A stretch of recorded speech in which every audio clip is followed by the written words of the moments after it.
make your bed for the next 2 days, will you give me your candy that you've got? Because I didn't get any candy. And so like I came up with this trade. I thought I had them.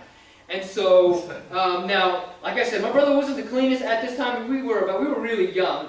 And so every morning when I got up from bed, I looked at his bed. His bed looked like a gorilla's nest. Like it was tough, man. And I didn't know what I was getting into. I didn't really think about it. It was more of like I was just thinking in the moment. Like at that time, I wanted the candy and it seemed good to me. So I talked him into this trade. And so I'm like, okay, I'll make your bed 2 days in a row, and you give me your candy. He says 3. I'm like, 3 what? He's like, you make my bed for 3 days straight, and you're looking at my candy. I was like, all right. I mean, all right, yeah, okay, fine, deal. I just wanted the candy. All right, I wasn't thinking about it. I just wanted the candy. And so what ended up, well, we made the trade. We agreed, and I enjoyed the candy for like a whole 5 seconds. And then after that, it was gone. I couldn't even savor it. Like it was just 5 seconds.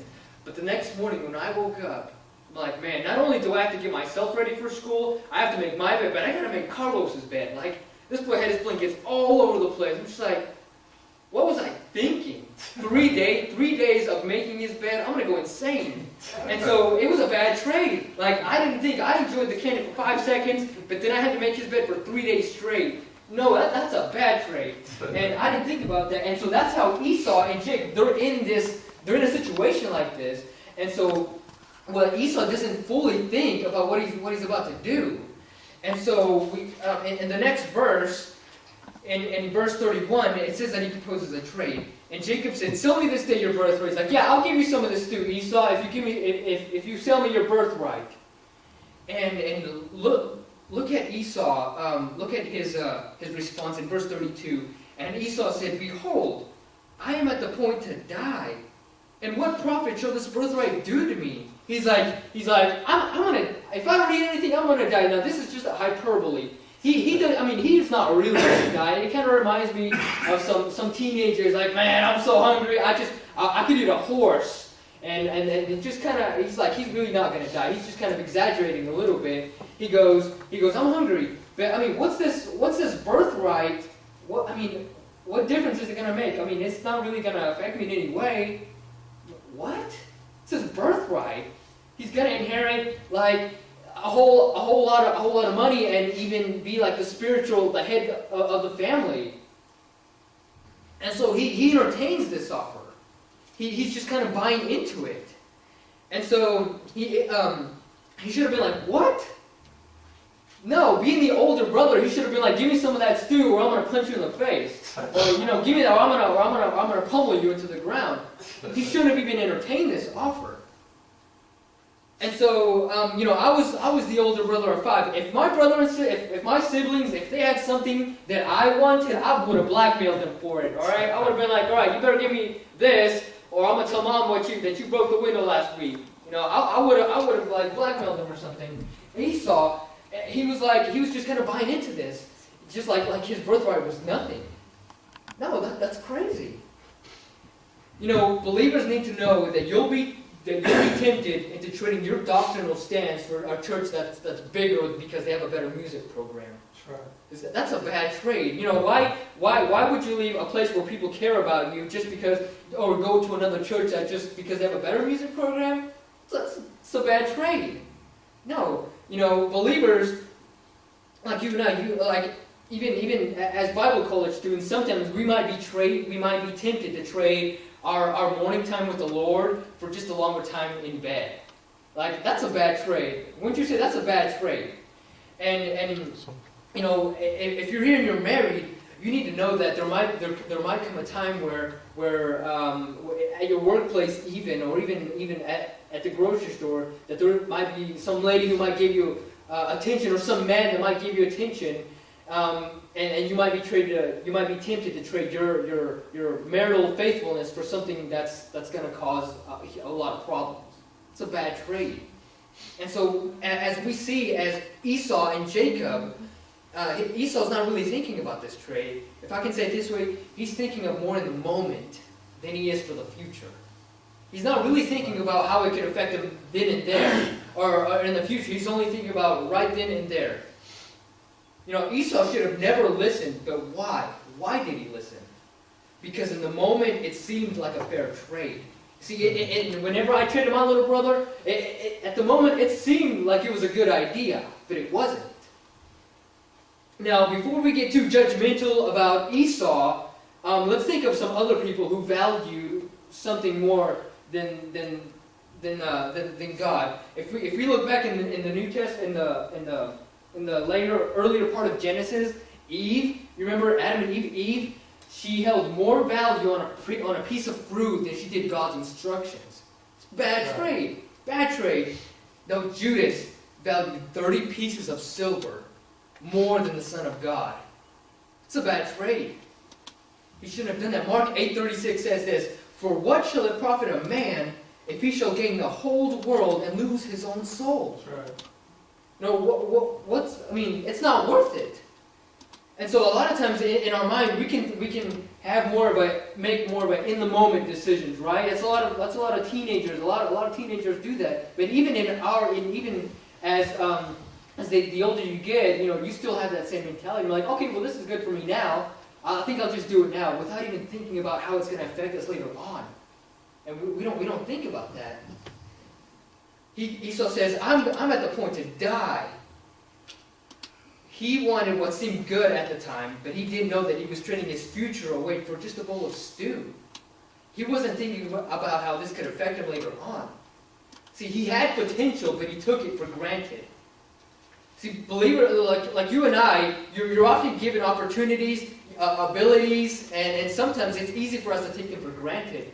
Such as, like some of you are able to walk, and some of you are able to talk and just to go out and witness to other people. There's some people who aren't, who can't do that. And it's so easy for us to think as like walking or breathing or anything like that, just to take it for granted. And that's how Esau was. He took his birthright for granted. He didn't know what he had until he lost it. And so you're given opportunities such as soul winning and take that for granted and not talk to anybody about their soul. You might be trading your comfort than going out of your comfort zone in the grocery store and telling somebody about the church and about their soul. It can be hard. Believers should ponder present choices because it will affect future outcomes. It's going to affect you later on. Esau was just kind of like, he's like, what difference is it going to make for me right now? I'm hungry now. Don't give up what you want in the future for what may seem good at the moment. You want to avoid a terrible trade. But even in today, what does that look like? A bad trade may look like leaving a church just because it's got a better program or because they have a better music or something like that. That's a bad trade. In Hebrews 12:16, I kind of want to end with this. Hebrews says, "Lest there be any fornicator or profane person as Esau, who for one morsel sold his birthright." See, Esau made a bad trade. He regretted it afterwards. Now let me ask you, because I don't know, it's between you and God. What kind of trades are you making in your daily life? As you go on through the week, this week, what kind of trades are you going to make? Trades that are going to be well thought and of the Lord God, honoring trades, or trades that are just going to be based on yourself, based on like what you want. How can you avoid making a bad trade? By pondering your choices and not choosing for the moment. Don't give up what you will have in the future for what may seem good at the moment. As I can see, some of you are I haven't experienced a whole lot of life yet, and so our pastor at Southwest, he's always saying, talk to the silver-headed saints. Why? Because they know a lot more, and they've gone through a lot of experience, and so they would know a lot more. In your day, I look at some of the kids that sung up here. They did really good, and so it'd be kind of a bad thing to not invest in those kids, because they're the next generation that's gonna like when you guys are gone, the younger generation, someone's gotta take over. Someone's gotta do it. It'd be such a waste for them to if you have grandkids or people whom you're related to, it'd be such a waste to sit at home while you have them around you and just to watch TV rather than investing in them and talking to them about the Bible. And not in such a way that you're pressuring them into it, but in a way that you're investing. That'd be a good trade. Investing in your grandkids or even your sons or daughters than to just watch the news on TV. I feel like that'd be a bad trade. That's right. It's, we're always going to be tempted to make a bad trade and to only think in the moment when we should think for the future and how it'll affect us later on. Because you know why? Because Esau didn't. He didn't know what he had until he lost it. He made a bad trade.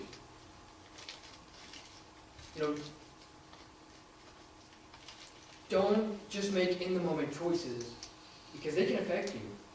A choice that you make is, it's so pivotal that you just don't know how it's going to end up. And so, if I can encourage you this morning, make God-honoring trades. Talk to people, love on your sons and daughters, your grandkids, and whoever it may be, and to invest in them. Tell them about your experiences, because I'm still a young kid. I still don't know anything. But if I gain advice from all of you, it's just invaluable. And so, just let me encourage you: don't make in-the-moment trades. Think about the future and how it'll affect you later on. And so, as I conclude, it can be hard to even talk to other people and to make God honoring change, because you'll be tempted. I'm not going to say that you're not, because you'll be tempted to make bad trades. But it'll show later on whether you made a trade based on yourself or based on the Lord. So don't make bad trades. So as Pastor, as I conclude, just think about the future. So, thank you. Amen.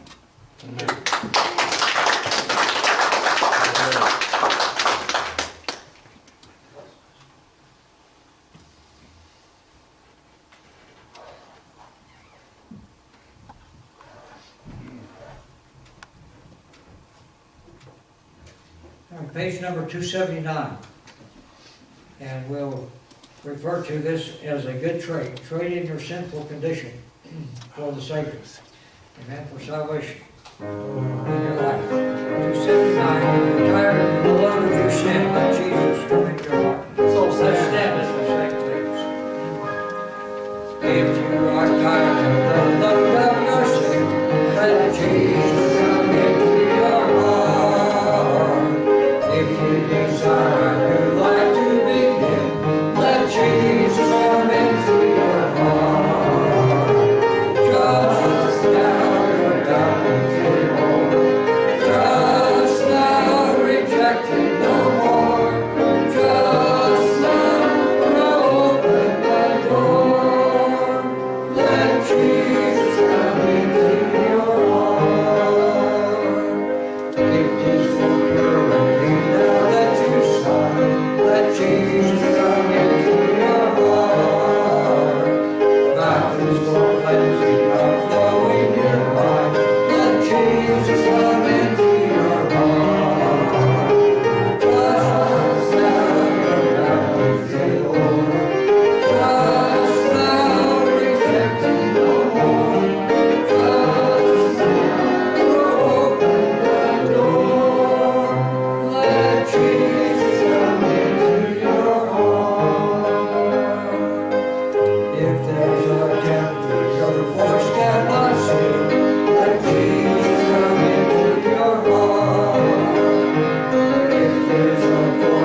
like to take a special offering, the church is going to give something too, but if you'd like to give a special love offering to Brother Juan, we're going to pass the plate around, and you can add, what you could do if you want to write a check, you can make it to the church and put down in the corner that it's for Juan, and that way we'll have it in there. So, thank you, Brother Hugh, for coming, and let you pass that around as soon as we pray. In fact, why don't you pray for the offering, if you don't mind?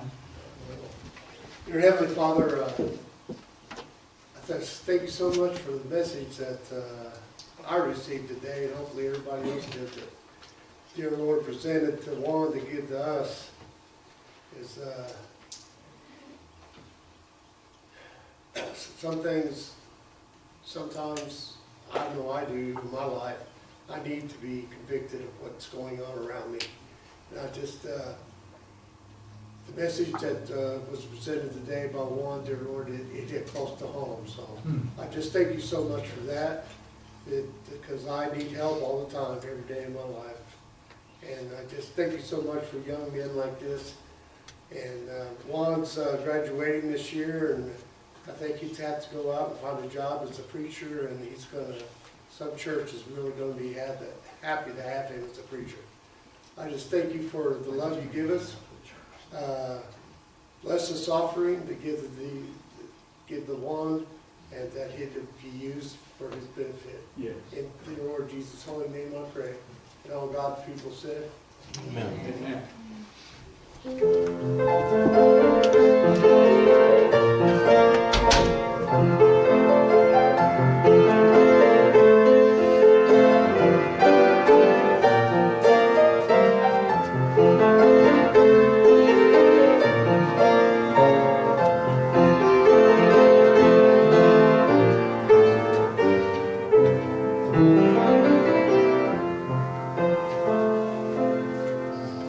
Be sure to read the Bible View. Of course, these are all online. We post the bulletin and the Bible View up online, but some good stuff in there this week about postponing, doing what you ought to do, some other time, making excuses, second chances.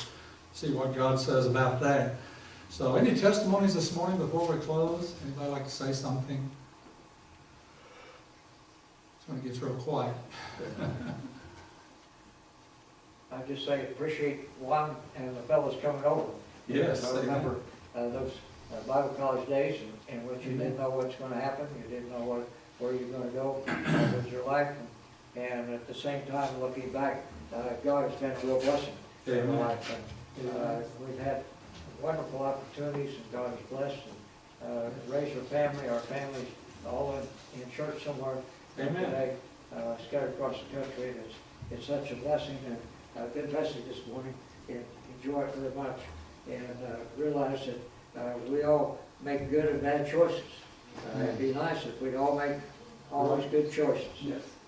And it's a great goal for life to do that. It doesn't always happen that way, but we regret the bad choices. We try to build upon the good ones, and at the same time, it's such a blessing to have the fellows here today, and pray that the Lord bless them for giving their time here today. And tell us what you're going to be preaching tonight, and then close in prayer for us. And we're going to be working on the end of the. We've gone through it. We've actually been following a pattern which is recommended reading for a new Christian, and that is that basically they read 1 John, the letter of 1 John 5 to 7 times. Okay, because there's the most about the Christian life and salvation in the shortest space. Then they go through the Gospel of John twice. Now, we're not going through 5 times or not going through twice, but we're starting now in the Gospel of John. We've done all the short letters of Paul before that, but now in the Gospel of John. And we've gone through where it talks about Christ, God the Son, okay, in first 14 verses. Then we've gone through where it presents John the Baptist, who was not the Christ, but he was the forerunner pointing to Christ. And now the last part of the chapter talks about those first chosen apostles reaching their own family for Christ and reaching out to others. And so we'll be talking about witnessing, finishing up the first chapter of the Gospel of John here this evening. And then I might just add that for the reading schedule, it's recommended to read another Gospel, then all the short letters of the New Testament, then read the whole New Testament. Then at the time they get through that, at 4 years, 4 chapters a day, it'll be 2 years. Then they can start Genesis. Now they got a background in the New Testament, and read through the whole Bible, 4 chapters a day, get them through in a year. So that's basically postcard size Bible reading schedule for 3 years for a new Christian. And it'll make a great difference whenever people use it in their life. Okay. Just before he prays, I want you guys to come on up and come around and shake hands with him. And next Sunday morning, we'll be back into the 2nd chapter of the book of Revelation. And then Brother Jim back there, he's got some stuff he's going to be bringing for too long. And it's going to be some exciting things we're going to find out, not only in the Bible, but the things that are happening right now that it was all in here in the first place, that we just search it and find it out. Amen, Jim? God bless you. You want to say anything before we close? Nope. I'll just, when it's time for me to do that, Amen. I'll let that information speak for itself. I can't wait. It'll be nice. That'll be great. All right. Go ahead and close us out in prayer, please. God in heaven, we thank you for the Word of God. We thank you, Lord, for the message this morning, and realize, Lord, that we each face choices every day. Yes. And we need to make our choices for the Lord Jesus Christ. Number one, in the head of our life, but then also throughout our life. We need to make choices that bring glory to God, that we might draw others to Christ. And we make choices every day to witness or not to say anything. And we need to be a witness for the Lord Jesus Christ. Bless our people here today. Everyone coming, those who are sick, they might soon be back with us again. Lord, give us traveling mercies as we travel, and Lord, we rejoice in all that you do. In Jesus' name we pray. Amen. Amen. Amen. Come on around.